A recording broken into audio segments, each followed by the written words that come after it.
ಎಲ್ಲಿ ಬಸವ ತತ್ವ ಇದೆ ಅಲ್ಲಿ ಮುಳುಗುಗುಂಡ್ಯರವ್ರು ಇರ್ತಾರೆ ಅನ್ನುವಂಥದ್ದು ಗೊತ್ತಿರಲಿ. ಯಾಕಂದ್ರೆ ನಿಮ್ಮನ್ನ ನೋಡಿ ಬೆಳೆದೀನಿ ಬಸವಾನಂದ ಮಹಾಸ್ವಾಮಿಗಳೇ, ನಿಮ್ಮನ್ನ ನೋಡಿ ಬೆಳೆದಿದ್ದೇವೆ ನಾವು. ಬಸವ ತೀರ್ಥಪ್ಪ ಅವರನ್ನ ನೋಡಿ ನಾವು ಬೆಳೆದಿದ್ದೇವೆ. ವೇದಿಕೆ ಮೇಲೆ ಇನ್ನೊಬ್ಬ ಹಿರಿಯರು ನಿವೃತ್ತ ಶಿಕ್ಷಕರಾದಂತಹ ದೇವೇಂದ್ರಪ್ಪ ಮೇಳ್ಕುಂದಿ ಅವರಿದ್ದಾರೆ.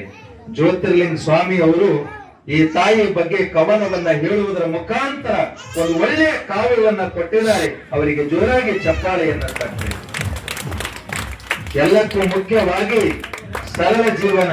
ನಮ್ಮ ತಾಲೂಕಿನಲ್ಲಿ ಬಸವ ಕೇಂದ್ರದ ಕುರ್ಚಿಗಾಗಿ ಅಥವಾ ಬಸವ ಕೇಂದ್ರದ ಅಧ್ಯಕ್ಷರಾಗದೆ ಉಪಾಧ್ಯಕ್ಷರಾಗಿ ಸರಳ ಜೀವನ ಎಲ್ಲ ಕಾರ್ಯಕ್ರಮದಲ್ಲಿ ನಿರೂಪಣೆ ಆಗಲಿ, ಸ್ವಾಗತ ಆಗಲಿ, ಪ್ರಾಸ್ತಾವ ಕೊಟ್ಟಿದ ಕೆಲಸ ಶಿರಸಾವಹಿಸಿ ಮಾಡುತ್ತಿರುವಂತ ಒಬ್ಬ ಬಸವ ಕಂದನಾಗಿ ಕೆಲಸ ಮಾಡುತ್ತಿರುವಂತ ರಾಚಣ್ಣ ಬಳಗಾರಿದ್ದಾರೆ. ಅವರಿಗೆ ಜೋರಾಗಿ ಚಪ್ಪಾಳೆ ತಟ್ಟಿ. ಇದು ಬೇಕಂತ ಬಹಳ. ನೀವೆಲ್ಲ ವಚನ ಹೇಳ್ತೀರಿ. ಯಾರು ಹೇಳ್ತೀರಿ ವಚನ? ಹೇಳ್ರು ನೋಡೋಣ. ಯಾರು ಹೇಳ್ತೀರಿ ವಚನ? ನೇರವಾಗಿ ಕೂತ್ಕೊಳ್ಳಿ. ನಿಮಗ ನೋಡ್ರಿ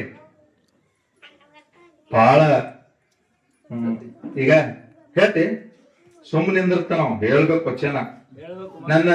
ನನ್ನ ಶಾಲೆ ಒಳಗ ಒಂದು ಮಗು ಅದ ಕೇಟೆ ಮಗು. ನಿಮ್ಮಟೇನ ಎಷ್ಟನ? ನಿಮ್ಮಷ್ಟೇ, ತನ್ನಷ್ಟಲ್ಲ.